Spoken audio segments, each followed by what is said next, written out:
Thank you. Thank you very much. Thank you. Thank you. Marshalltown, Iowa.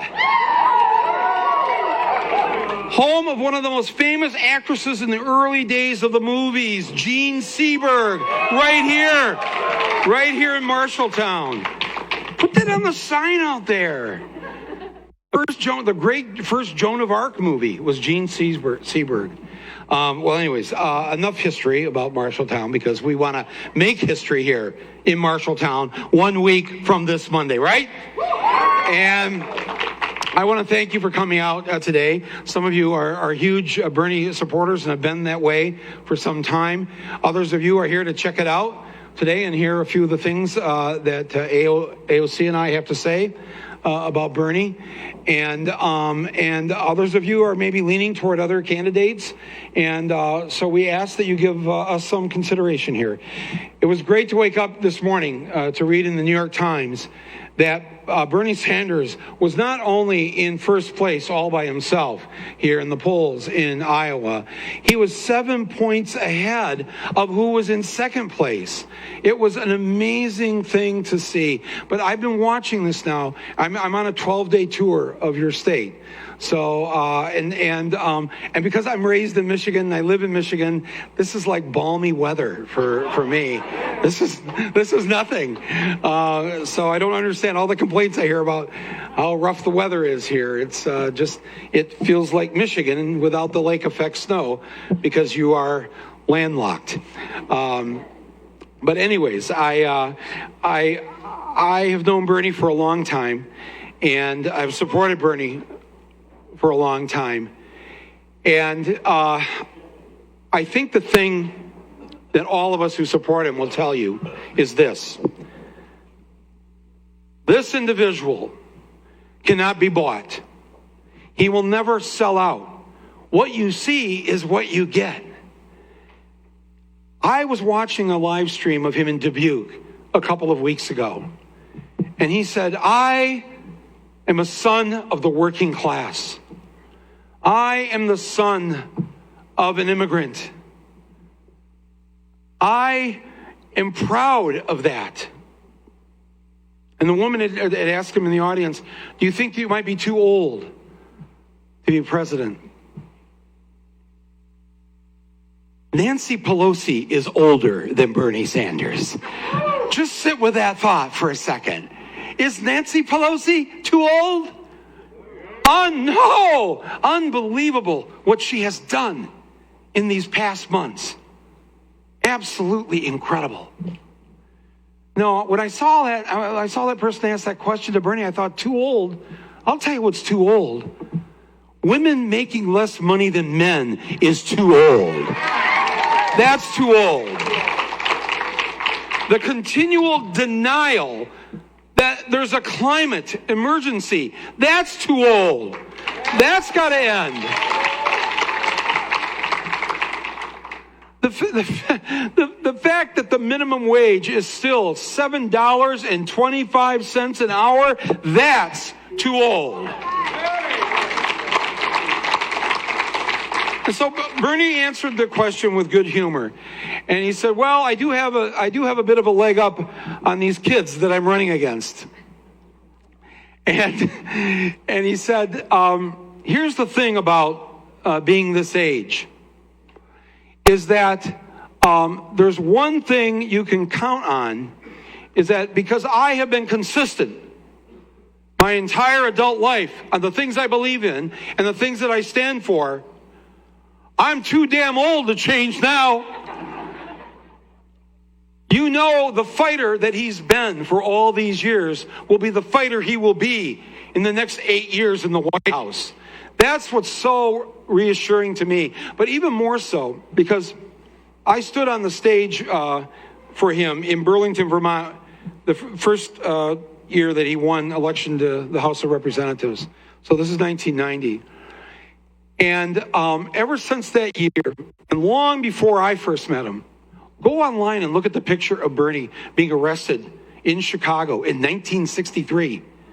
Just type in Bernie arrest 1963. There's no other candidate. You could probably type in their name and the word arrest. But Bernie has put himself on the line for decades. And they're arresting him at a civil rights demonstration because of what was going on in Chicago. And the police are taking him by his arms. And he is resisting. He's not doing the thing you're supposed to do with civil disobedience. Go limp, let them handcuff you, put you in the paddy wagon. Look at him. Look at this kid fighting. And the next picture is him being chained in the paddy wagon with two black women. That's who he's been all these years. That was 57 years ago. And as he said in that speech in Dubuque, I was for gay rights before gay rights was fashionable. I was for Medicare for all before they had ever come up with a term for it. I walked the picket line as the mayor of Burlington, Vermont, with nurses, with teachers, with construction workers. He has been all these things for nearly 60 years. And the thing is that the things that he has supported, the things that he supported back in the 60s, the idea of being a feminist before the women's movement really, became this huge thing. He was acting that way. He was doing these things before there were words for them. And what's amazing is when he was this way, when he spoke out with these things, when he called himself a democratic socialist, he was all alone many of these times. He was supporting bills in Congress where sometimes he might have been the only person doing it or saying it. And yet now, all these years later, the country, Bernie never moved. Bernie stayed Bernie. The country changed. We changed. The country moved to Bernie. And now we live in a country where gay people have more rights than they used to have. We're not all the way there yet. We live in a country where the majority of people are sick and tired of being at war. We live in a country where people want the minimum wage doubled. All the things that Bernie has fought for, the majority of it, look at any public opinion poll, the majority of Americans have moved toward Bernie. That's why he's number one in the polls. That's why he's number one with 18 to 35-year-olds. That's why he's number one with Latinos. That's why he's number one, according to CNN this week, with all non-white voters, with of Latino, African-American, Asian, number one. And then the CNN adds, and he's also number one with white voters. I guess that would be all voters. But there's a reason for this. There's a reason why, of all the candidates running, he has the highest approval ratings. There's a reason why, for the last 5 years, when people are asked that annual Gallup poll type question of which politician you admire the most, number one, Bernie Sanders, every year. Of the 100 senators, they've taken a poll in each of the 50 states to see who has the highest approval rating amongst their own constituents. Out of 100 senators, Bernie is ranked number one. More support from his own people who know him in Vermont than any other senator in any other state. That's what we're talking about here. And it's an honor to be on the campaign trail with him here in Iowa. And I'm happy to be here in your town to talk to you a little bit about him. But I'm mostly honored by the fact that I'm now going to introduce to you somebody who has lit the nation on fire in such a positive, wonderful way. Someone who has inspired so many people. I crisscross the country, and I've been doing research on a new project. There are at least, I think, right now, by a conservative count, 20 to 30 AOCs that are either running for Congress, Senate, or their state senate, or their state. I'll bet you by the next few months, there'll be 100 AOCs running. Because what did she do? She showed people, and especially women, that it's possible that even if you are, quote, just a bartender, even if you have no money, none of that matters if you are the real deal. And people saw that in the Bronx and Queens, and they removed one of the longtime Democratic members. He was number 4 in the power structure of the Democrats in Congress. She defeated him in the primary. And if you've met her or you're about to meet her right now, you will see why. She is a huge inspiration to me, and I am so happy to turn this microphone over to her and for you to meet her right now here in Marshalltown, Ohio. Please welcome Congresswoman Marshalltown. What did I say? What did I say? Michigan? Ohio. Ohio is our Big Ten enemy, correct? Let's get this straight, folks. Michigan and Iowa, we've got the bond against Ohio. Ladies and gentlemen, please welcome to this microphone Representative Alexandria Ocasio-Cortez.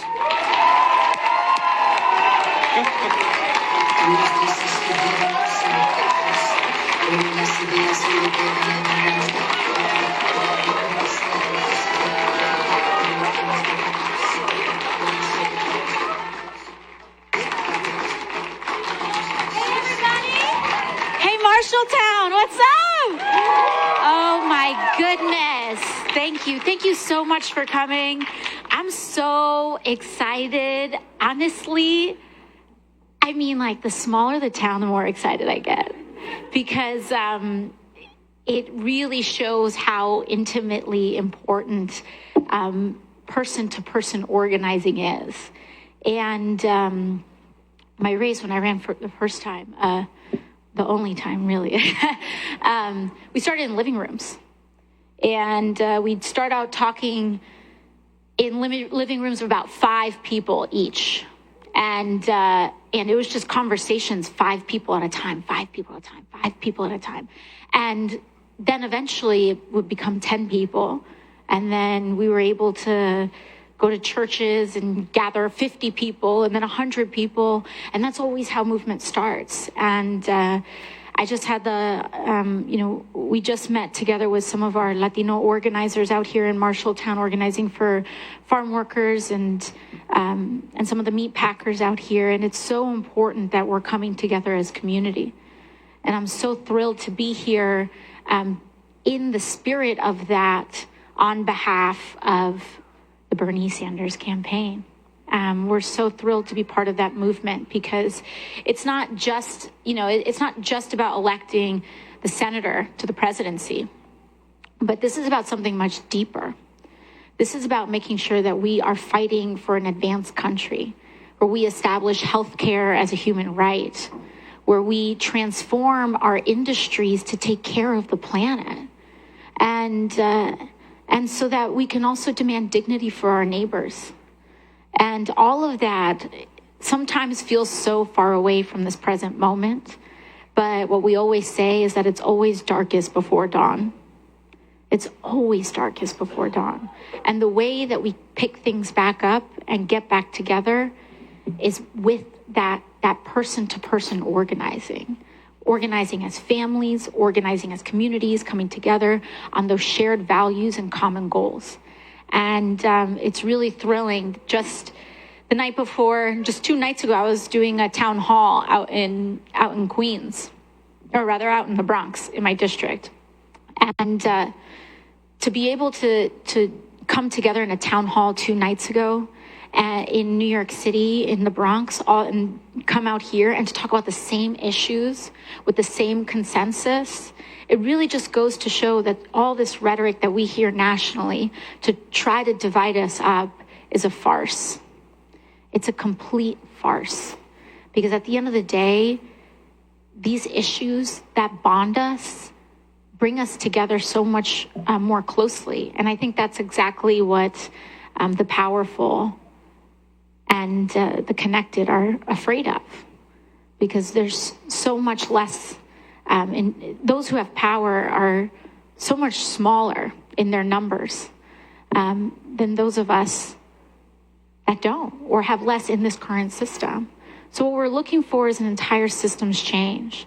And it requires real solidarity. It requires truly fighting for somebody you don't know. And that means fighting for someone different, with a different experience than you, and working to understand it and working to grow and incorporate that into our own lives. It means fighting for the undocumented. It means fighting for the queer community. It means fighting for the uninsured, for people who don't have health insurance. It means fighting for someone who's worked in a right-to-work workplace that maybe has been abused by an employer. It's fighting for people we don't know that take us to the answers that will help make all of our lives better.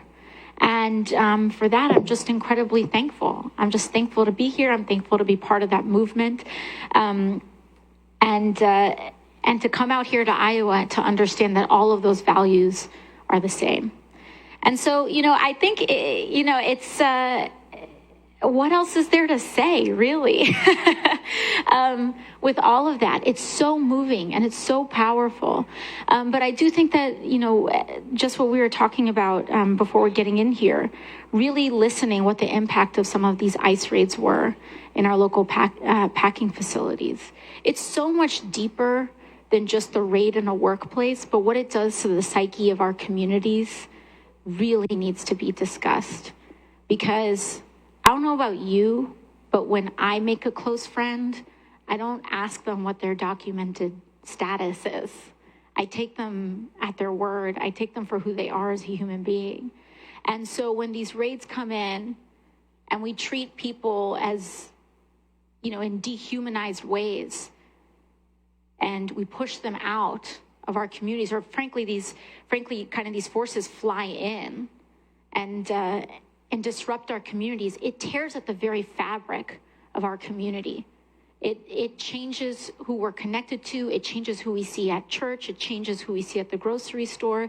It means that our children are not getting educated together, that we don't feel a certain base level of security and safety.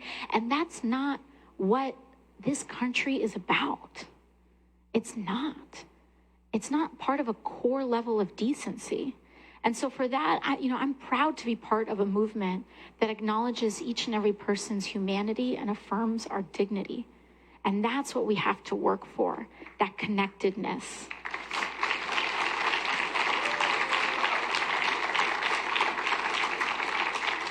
So I'm really, really thankful because a lot of folks will, I almost get insulted on behalf of people when people try to say what will and won't win, quote unquote, in the Midwest, because there's this perception of what people in the Midwest are. And it's run, and in, my experiences here, it runs completely to the contrary of reality. Because the values that we have here and the values that I encounter here are ones of common humanity and dignity and caring for our neighbors and putting community first. And those issues that disrupt and tear at the very fabric of our community, people who get incredibly sick because they can't afford to fill a prescription, people whose livelihoods, especially in agriculture, get threatened by an increasingly volatile climate, people whose families get torn apart due to the presence of ICE and CBP and unjust immigration laws, the basic instability of us being able to afford our lives due to being paid less than a living wage. We don't have to live like this. We don't have to live like this. And just for saying that, we will be called radical. Just for saying that. Just for saying we deserve more than just 10% better, we will be called radical. But my response to that has not been to hedge back or to make sure we shrink down, but to just be comfortable with the fact that we're advocating for radical change. And I think that in a country where 40 million people are in poverty, 30 million people are uninsured, millions more are underinsured, we can be comfortable with radical change. I feel like when people are struggling to pay their rent or make their mortgage payment, we can be comfortable with radical change. And radical change is exactly what we need now and in this year.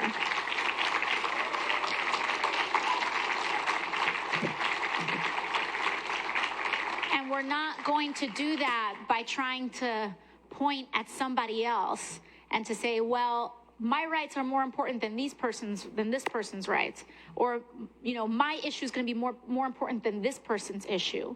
None of us are going to be able to achieve a collective improvement unless we achieve that collective improvement together. So the answer is to not compete in our interests. The answer is solidarity, and the answer is to adopt each other's interests so that we can achieve it all, because we can. We can do so much better than what we have right now. It is possible, and we have every technological capacity. We have every mechanism. The thing that we truly lack right now is political will. And I think right now it is so important that we elect a president with political will for working people in the United States. And I know that Senator Sanders has that. So I want to bring him on. I don't want to delay the senator, but I also know he's had a long day. He just came in from Washington, D.C., and fighting the good fight on impeachment. And it's just a testament to a second level of what we're really facing right now, which is the dangerous erosion of the rule of law that this administration currently possesses. Adam Schiff had a great point to this last night, where if we don't uphold our law, if we don't honor it, then what is the point of having it anyway? And it just goes to a testament of something that we see and experience a lot, certainly that I experience a lot back home, is that who gets held to the rule of law is a really important thing for us to observe here. Because back home we take Metro cards on the subway. They cost like about $2.75 a pop. And if a 14-year-old kid jumps a turnstile without paying for it, they get put in and exposed to the horrors of our mass incarceration system like that. No trial, nothing. Pre-trial detention, people will be kept in jail without even being found guilty of a crime. Yet somehow, when people and corporations with billions of dollars gamble with our lives, crash our economy, or flagrantly break the law and violate not just our oath, not just our Constitution, but also threaten our national security, it seems as though there tends to be a lot of people willing to defend them. And what makes this country different is that we're all supposed to be held to the same rule of law. And clearly we're not there today, but we need to get there, and we need to get there fast.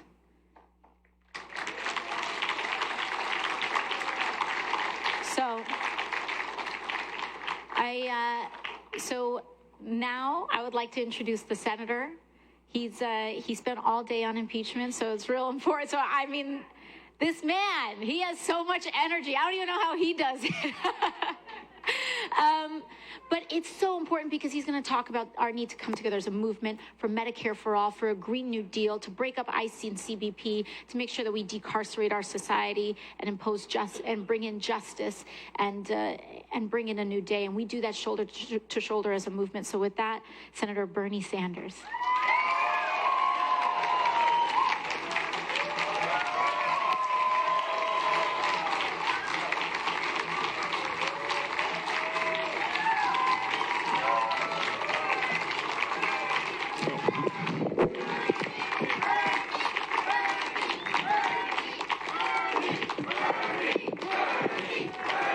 Thank you. It is wonderful to be here, especially when I woke up this morning, I wasn't sure I was going to be here. We learned this morning that the Senate would adjourn before 1 o'clock. We got on a plane, and here we are. Let me thank my very dear friend, Michael Moore.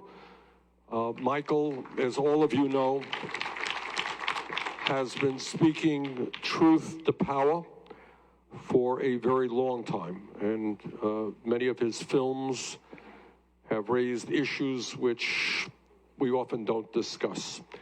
So I want to thank Michael for his role in the campaign and for all the great work he's done. And I want to thank Congresswoman Alexandria Ocasio-Cortez. And I want to tell you that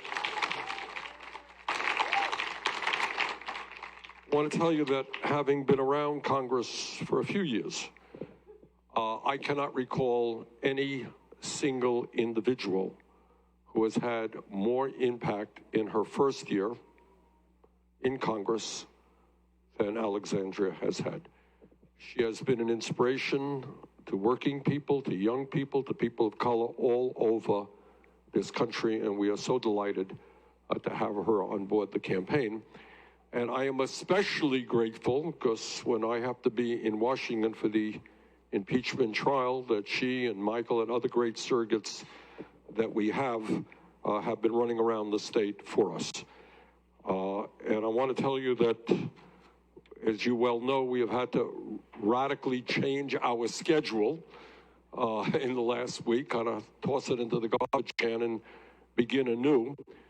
But we are going to be back here in Iowa in the next week, every moment that we possibly can. Tomorrow we're going to be in Ankeny, Perry, Fort Dodge, Storm Lake, and Sioux City. I don't know what they have for me Monday morning, but that's tomorrow. So, you know, and I want to say that in the last week of a campaign, you know, a lot of stuff is going to be thrown around. That's what happens in campaigns. But I would hope that this state, New Hampshire, and the country does not lose focus on what are the most important issues. All right, let's not lose focus on them.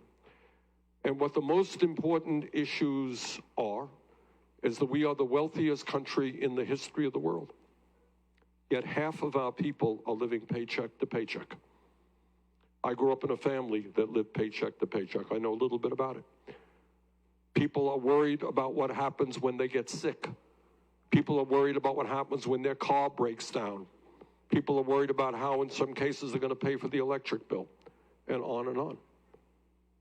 And when we focus on the most important issues facing us, we understand that we are the only major country on earth not to guarantee health care to all people as a human right. And we intend to change that.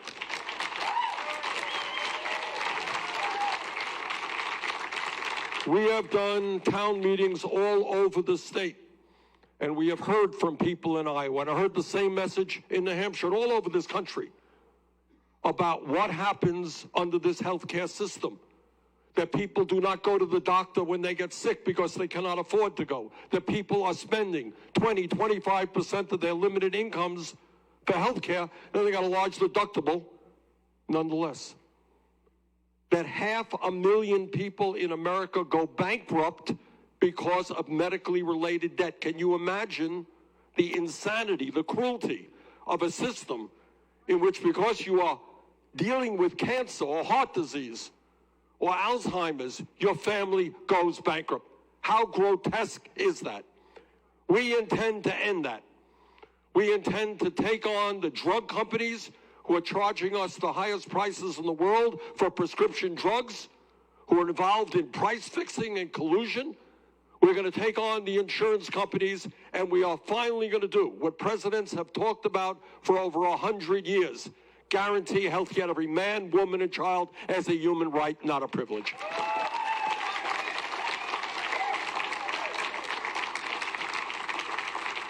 And when we do that, we're going to substantially lower the cost of health care for working families in this country, big time. Because the function of health care must be quality care for all, not huge profits for the drug companies and the insurance companies. All right? We got 87 million people, including some in this room, who are either uninsured or underinsured. High deductibles, yeah. High premiums, high co-payments, all right? And yet, as I mentioned, we are spending twice as much per person on health care as do the people of any other country. So we intend to take on the drug companies and tell them you're not going to charge us 10 times more for the same exact drugs you sell in Canada or other countries. And we're going to take on the insurance companies. And we are finally going to pass a Medicare for all single-payer program.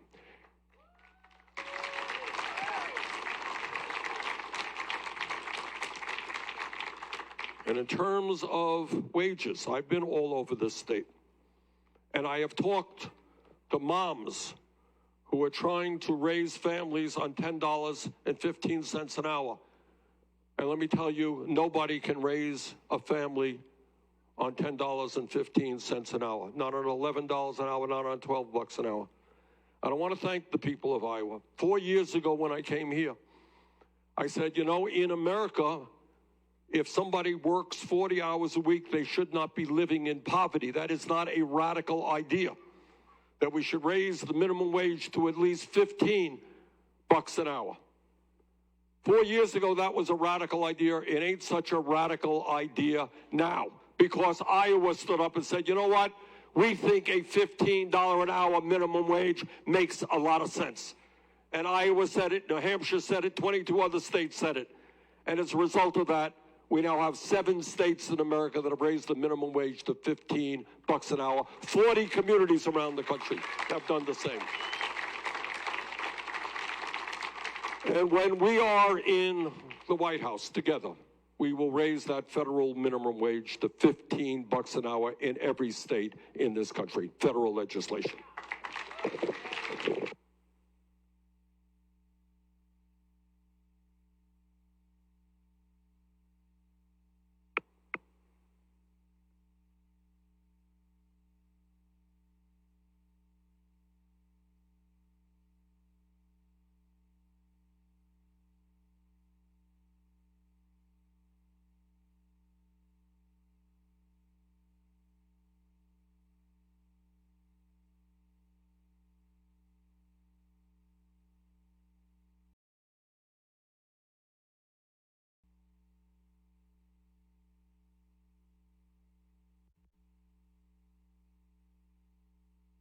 No? Testing? There we go. Equally badly. All right. All right. Oh, there you go. Okay. All right. Now, I want you to think about it, because that is what this campaign is about. It's thinking outside of the box. If you got every psychologist telling you that 0 through 4 are the most important years of human development, intellectually and emotionally, if you have mom and dad both working, which is the case in most families, or mom working alone, what are we doing for the kids? What are we doing for the little ones? Well, right now, it is very hard for mom or dad to find good quality, affordable childcare.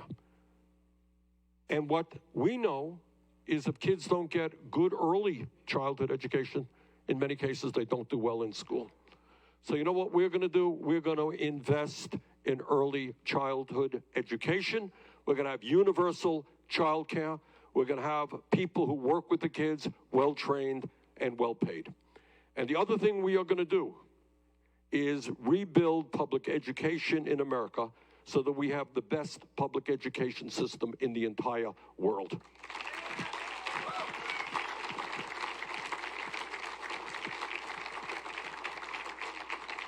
And when we appreciate and value education, we value educators. All right, I want, in our colleges throughout this country, I want young people to say, you know what, I am so excited because when I get out of school, I am going to become a teacher. I'm going to be doing some of the most important work that can be done. I'm going to be influencing hundreds and maybe thousands of kids in my lifetime. How great is that? And I want those teachers to be adequately paid. That means at least $60,000 a year for teachers.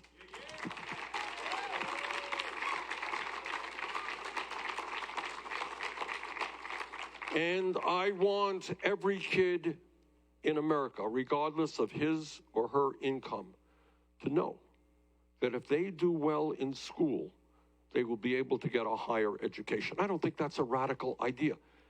You know, that actually used to be the case 50 or 60 years ago. I don't know how many of you knew that. Great public universities like the University of California, City University of New York, were virtually tuition free. Well, if we could do it 50 or 60 years ago, if Germany can do it, if countries around the world can do it, we can make public colleges and universities tuition free.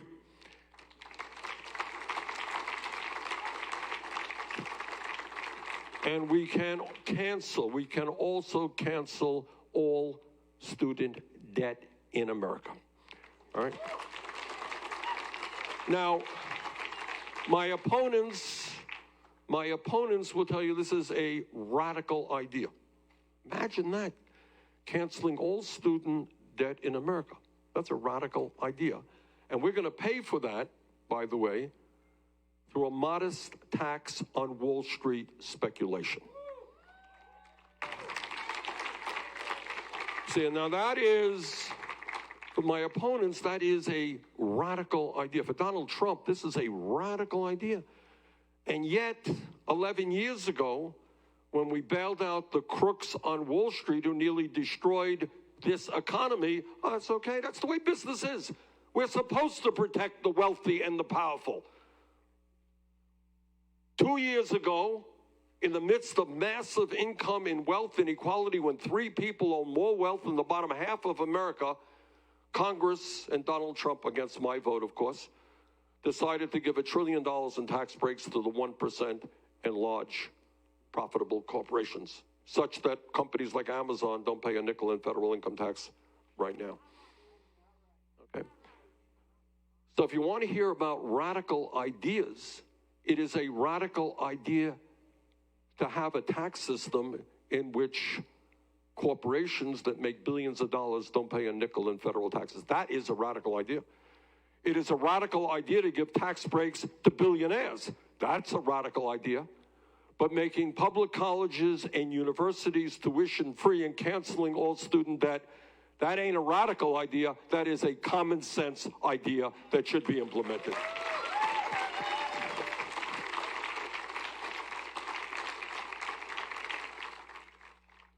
And let me touch on an issue now that is not an American issue, certainly not an Iowa issue. It is a global issue. And that is the existential threat to this planet in terms of climate change. Now, what I will tell you is a little bit scary. And people may not want to even hear it.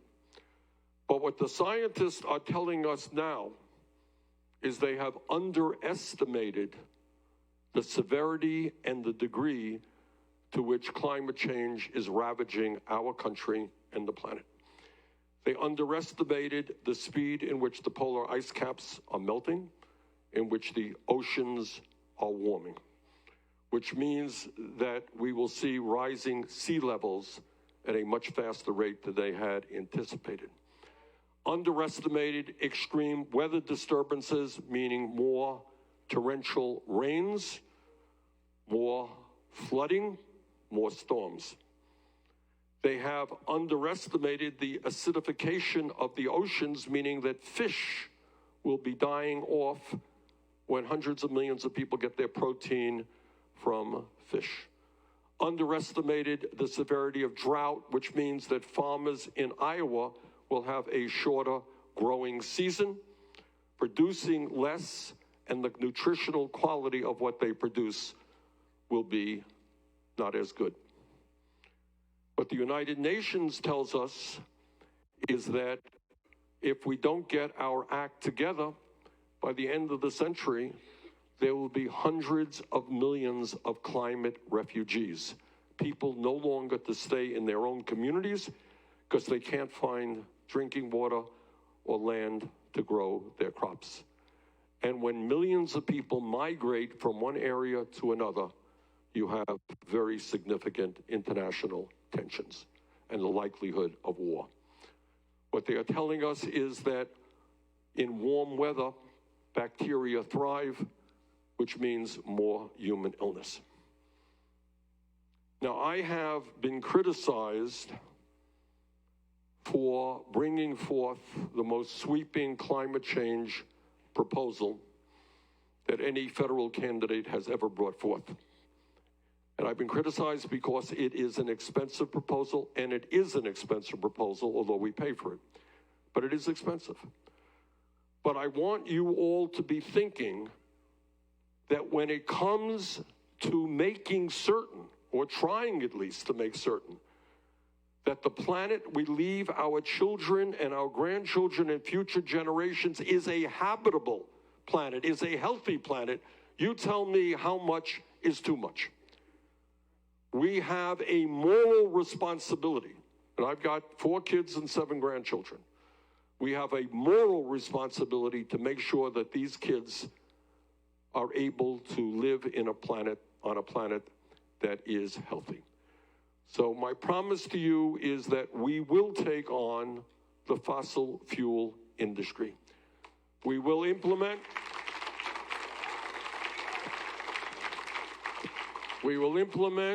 a program based on the Green New Deal, which transforms our energy system away from fossil fuel to energy efficiency and sustainable energies, and in the process creates up to 20 million good-paying union jobs.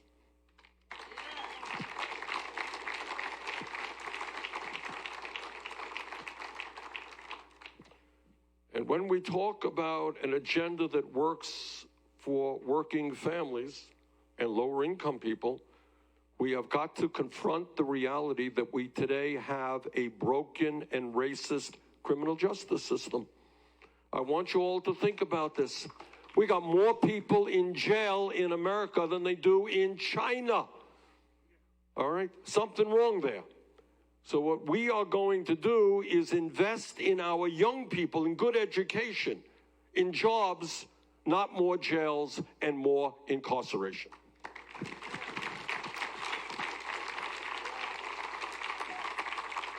And there's another system that needs fundamental reform, and that is the immigration system. I am sick and tired of Trump demonizing the undocumented in this country.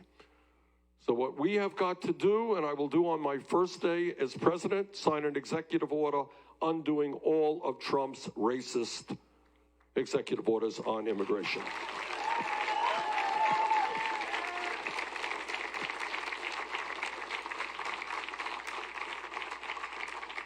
We will reestablish the legal status of the 1.8 million young people in the DACA program. We will end our current border policy under our administration. No federal agent will be snatching babies from the arms of their mothers.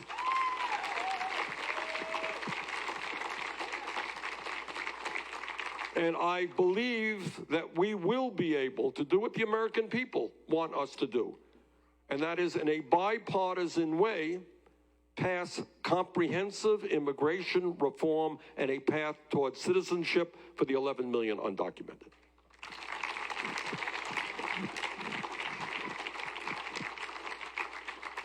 So what is this campaign about? What this campaign is about are 2 or 3 fundamental points. Number one, it is absolutely imperative for the future of our country that we defeat the most dangerous president in the modern history of this country.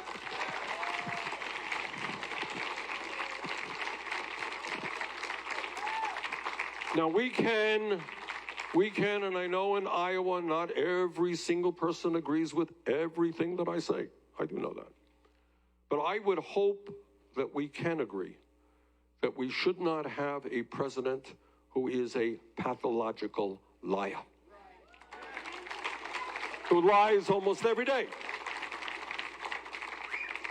That we should not have a president who appears much more interested in enriching his own family than in protecting the needs of the American people. that we should not have a president who demonizes the undocumented every day, how terrible it is. How terrible it is. Oh, yes, he has hired hundreds of those undocumented people in his private resorts over the years. What a phony. And then he tells us, oh, I want corporations to hire people in America, good jobs. We got to end the outsourcing. But in his private businesses, yeah, he manufactured his products abroad, hiring people at abysmally low wages. You have a president who, when he ran for office, he came here to Iowa and he said, you know, I'm a different type of Republican. I'm not going to cut Social Security, Medicare, and Medicaid. Trust me. Ha-ha. And then his budget in the last two budgets, massive cuts to Medicare, Medicaid, and Social Security. A president who said when he was running for office, hey, my tax plan is going to protect working people, not the rich. Really? 83% of the benefits over 10 years go to the top 1%. So we can disagree on policy, but I think we can agree that we must not continue having a president who lies all of the time and is embarrassing us in front of the whole world.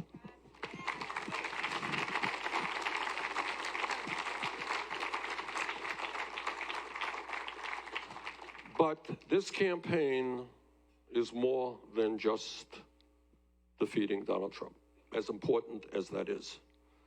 This campaign is about understanding that there is something fundamentally wrong in America today when we have a political system which allows billionaires to buy elections. All right? Maybe I'm old-fashioned, I don't know, but I happen to believe that democracy means one person, one vote, not billionaires buying elections.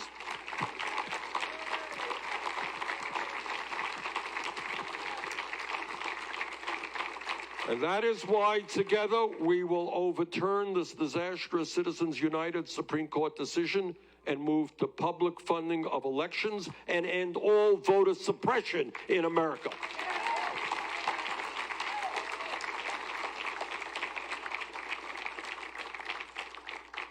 But it's not only a corrupt political system. It is an economy which works in overdrive to benefit the very, very wealthy. Today, as I mentioned earlier, 3 people own more wealth than the bottom half of America. While tonight, some 500,000 Americans, including 30,000 veterans, will be sleeping out on the street or in emergency shelters. Today in America, you have the top 1% owning more wealth than the bottom 92%. And we got 45 million people trying to pay off their student debt. Today in America, we have seen over the last 30 years, the top 1% seeing their wealth increase by $21 trillion. Bottom half of America seeing a decline in their wealth. Today, while in Iowa and in Vermont, you got workers working 2 or 3 jobs to pay the bills, 49% of all new income goes to the top 1%. So when Trump goes around and says, oh, this economy is doing great, yeah, it is doing great for his friends in the 1%. Not so great for the working class of this country. All right? Because the truth is that over the last 45 years, in terms of real inflation accounted for dollars, do you know how much more the average American worker is making today than he or she did 45 years ago? Anybody know? Not a penny more. You got that? We have seen an explosion in technology. We have seen an explosion in worker productivity. And yet for 45 years, the average American worker has seen virtually no increase in his or her wages. Almost all new income and wealth has gone to the top 1%. So maybe it is a radical idea, although I don't think so. But maybe some do. But I happen to think the time is long overdue for us to have a government that represented the working class of this country, not just the 1%.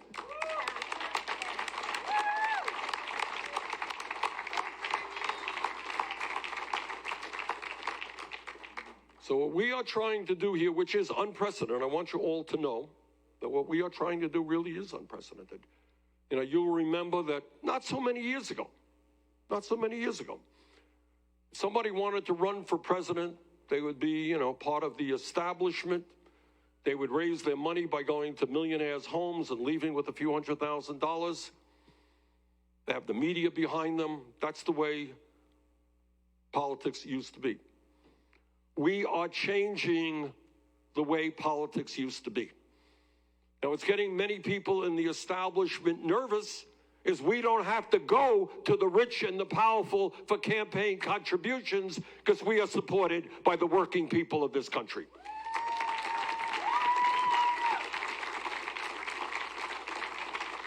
And that means that we can represent the needs of the working people, not the rich and the powerful.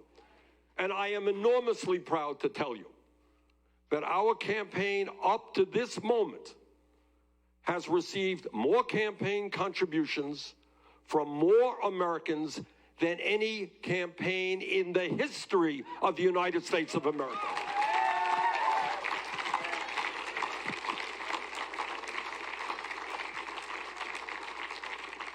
And the reason that we stand a good chance to win here in Iowa, to win in New Hampshire, to win the Democratic nomination, and to defeat Trump, I will tell you what the reason is. The reason is we are building an unprecedented grassroots movement involving millions of people.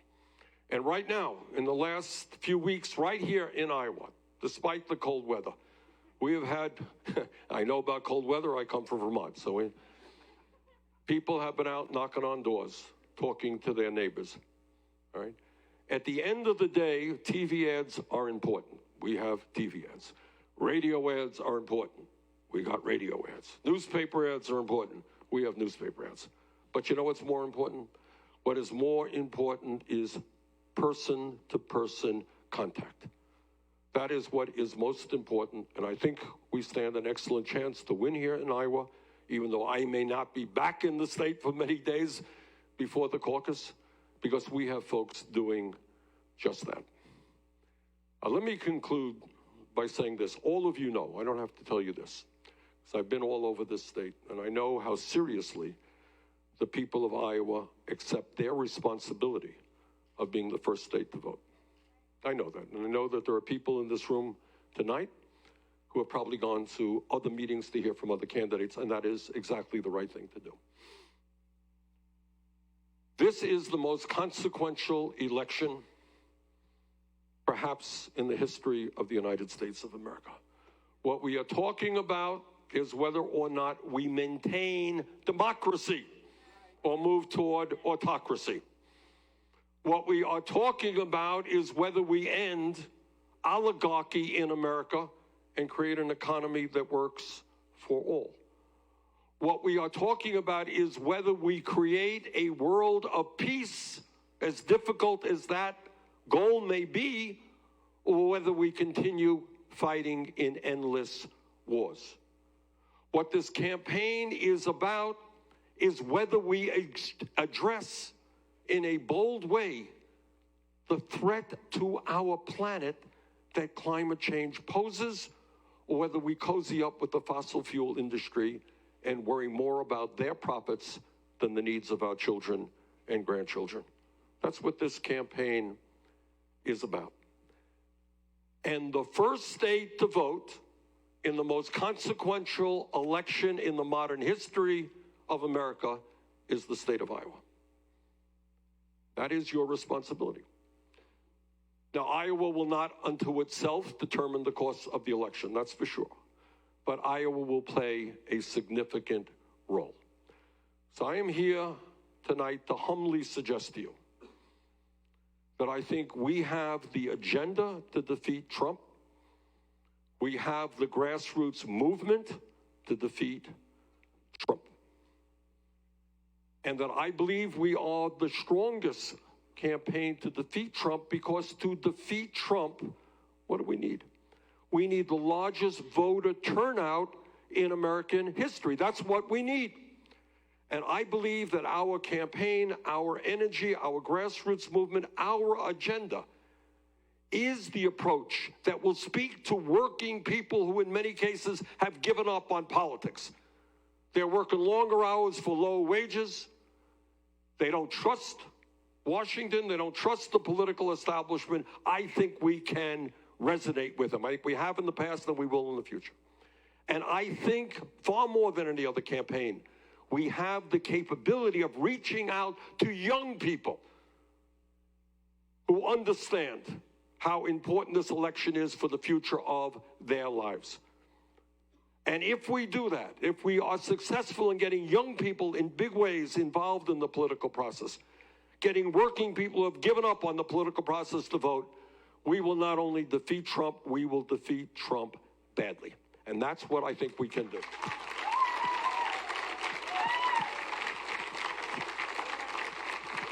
So, in the most consequential election in modern American history, Iowa goes first. And that is a week from Monday night. So tonight, I humbly ask for your support. I ask you to come out and caucus for us. I ask you to bring your friends and family. We are now taking on everybody. We're taking on Trump and the Republican Party. We're taking on Wall Street, the insurance companies, the drug companies, the fossil fuel industry, the military-industrial complex, the prison-industrial complex. Other than that, not much. And the Democratic establishment as well. So we're taking on the establishment, and the establishment is getting a little bit nervous. They're getting nervous that people are beginning to stand up and demand an economy that works for us, not for Wall Street. So a week from Monday, it all begins, and it begins here in Iowa. And I am here tonight to humbly ask for your support. Thank you all very much.